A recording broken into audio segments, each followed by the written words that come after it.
3. La oportunidad desperdiciada. Esto pudo haber ocurrido una vez, y lo perdimos para siempre. Robert Browning. No hay nada más agradable en la vida que hacer las paces con el establishment, y nada más corruptor. A. J. P. Taylor. Vicente Fox, el hombre que no pudo. Me hubiera encantado conocer al Vicente Fox que aparece en el libro de Jorge Castañeda y Rubén Aguilar. La diferencia, radiografía de un sexenio. Me hubiera enorgullecido apoyar al hombre democrático, visionario, inteligente, honesto, sofisticado, astuto, valiente, cuyos únicos errores fueron un poco de impericia y demasiada ingenuidad. Ese tipo hubiera sido un presidente fantástico y justo lo que la transición democrática necesitaba. Lástima que nunca existió. El Vicente Fox reinterpretado, revisado y editado es mucho mejor que el real. El presidente ficticio que, según los autores, hizo lo que se pudo, es bastante más atractivo que quien nos traicionó. Como dice el dicho, el poder absoluto corrompe absolutamente, pero el rechazo al poder por parte de quien debería ejercerlo entraña su propia forma de corrupción, su propia manera de claudicación. Produce el estilo personal de no gobernar o hacerlo mínimamente. Produce, en el caso de Vicente Fox, una presidencia que en vez de pelear por la modernización de México, prefirió aplaudir su inercia, celebrar su estancamiento, darse palmaditas en la espalda por la crisis que evitó y los riesgos que no tomó. Vicente Fox será recordado en gran medida por todo lo que pudo hacer y no hizo, por todo lo que el país exigía y él ignoró. Lo más característico de su periodo fue el mal uso de la institución presidencial. Desde el inicio de su sexenio, Vicente Fox se especializó en ponerla al servicio de las decisiones más cuestionables, la búsqueda de consensos por la parte más podrida del PRI, el apoyo irrestricto a la ambición política de su esposa, el desafuero, la candidatura presidencial de Santiago Krill, la ley de radio y televisión mejor conocida como la Ley Televisa, la demanda a la revista Proceso por su supuesta difamación, la pregunta de ¿y yo por qué? Ante circunstancias complejas, como la confrontación en San Salvador Atenco o la toma de Chiquihuite, que requerían tomar decisiones difíciles. A lo largo de su gestión, la silla presidencial fue utilizada para ignorar, para evadir, para patear problemas hacia adelante en vez de resolverlos. Atrapado en la burbuja de los pinos, Vicente Fox no pudo mirar más allá de ella. Se convirtió en un presidente que no quiso lidiar con los vicios del viejo sistema y erradicarlos. Vio un país democrático y económicamente estable sin entender que esa apreciación era parcial, insuficiente, irreal. Vio un sistema político que, desde su perspectiva, no necesitaba reformas institucionales profundas y por ello no las promovió. Vio una economía que no requería, desde su punto de vista, nuevas reglas del juego y por ello no las empujó. Vio un México que solo existía en la cabeza de alguien que nunca quiso mirarlo de frente. Alguien que no pudo encarar a los peores demonios del PRI y encontrar la forma de exorcizarlos. Alguien que se negó a entender que en el año 2000 tenía ante sí la posibilidad de transformar y no solo de preservar. Alguien que había denunciado a las tepocatas, a las alimañas y a las víboras prietas para después tomarse una foto junto con ellas, o inaugurar presas con su nombre, como acabó haciéndolo en el caso de Leonardo Rodríguez Alcaín, o apuntalar a sus líderes autoritarios, como acabó haciéndolo en el caso de Ulises Ruiz, o avalar la impunidad prevaleciente, como acabó haciendo en el caso de Carlos Romero de Champs. Al partir de un diagnóstico equivocado, Vicente Fox adoptó actitudes equivocadas, prefirió vender antes que gobernar, prefirió promover antes que cambiar, prefirió viajar a lo largo del país antes que comprender lo que debía hacer para echarlo a andar, prefirió conformarse con la estabilidad macroeconómica sin pensar en lo que tendría que haber hecho para construir una economía más dinámica sobre sus cimientos, prefirió mirar el vaso medio lleno sin ver que la mirada mundial lo veía cada vez más vacío. Un país estable pero paralizado, subsidiado por su petróleo y sus migrantes, quizá mejor que ayer para algunos, pero igual que ayer para muchos. Un país que logros que palidecen ante el tamaño de los problemas que Vicente Fox dejó detrás de sí. Un México más libre pero más polarizado.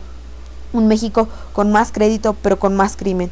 Un México con más vivencia pero más narcotráfico. Un México con más oportunidades del cual un número creciente de personas decide emigrar. Un México con un Estado más descentralizado pero más acorralado por intereses particulares cada vez más poderosos. Un México con baja inflación y alta concentración de la riqueza. Un México dividido en un norte próspero y un sur estancado. Un México que va perdiendo la ventaja competitiva de su cercanía con Estados Unidos, mientras lamenta la construcción de muros fronterizos que su letargo ha contribuido a crear. Un México donde más del 30% de la población que no cree en las instituciones democráticas y es convocada regularmente a las calles a denunciarlas. Un México donde la izquierda siente que la quisieron destruir y por ello con frecuencia actúa casi antiinstitucionalmente frente a sus adversarios. Quizá Vicente Fox no es responsable de esta larga lista de sinsabores, pero en muchos casos los exacerbó, por acción y por omisión, por lo que hizo y por lo que dejó de hacer, por las viejas reglas del juego que no modificó y con las cuales los poderosos siguieron jugando, por todo aquello frente a lo cual cerró los ojos o volteó la mirada, por la frivolidad cotidiana que su propia esposa fomentó, por las negociaciones difíciles que debió haber llevado a cabo y eludió, por el vacío de poder que produjo y que otros llenaron porque a lo largo de 6 años Fox fue un candidato permanente pero un presidente intermitente, fue un porrista de tiempo completo pero un jefe de Estado que lo acabó debilitando.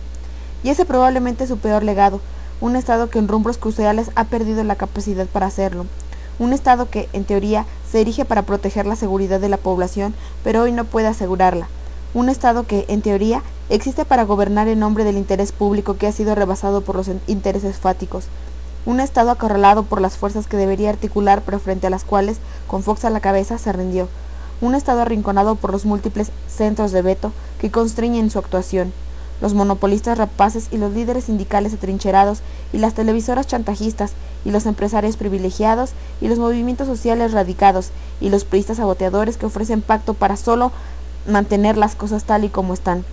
Todos los que ejercen el poder informal en México, todos los que han llenado el hueco que la presidencia encogida de Vicente Fox produjo y dejó allí.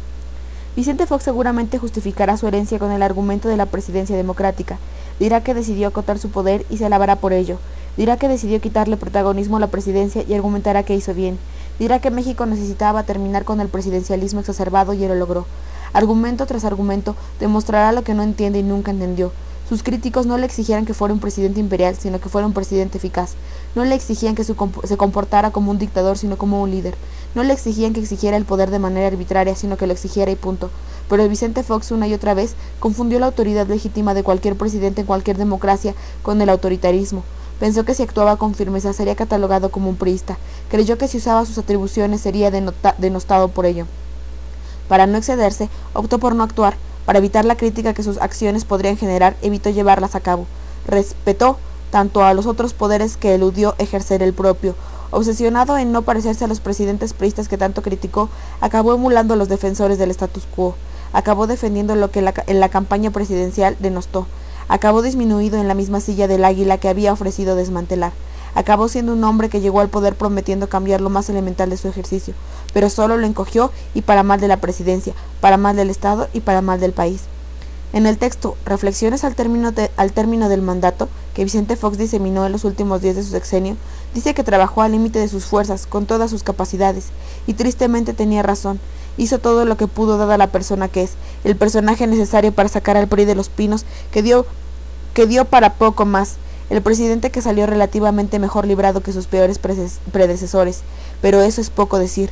Alguien que sembró la esperanza para después cosechar reclamos.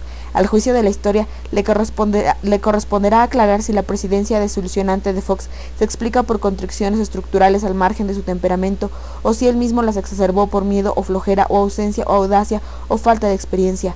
Sea cual sea la respuesta, Fox desperdició su presidencia y la oportunidad que la historia le entregó.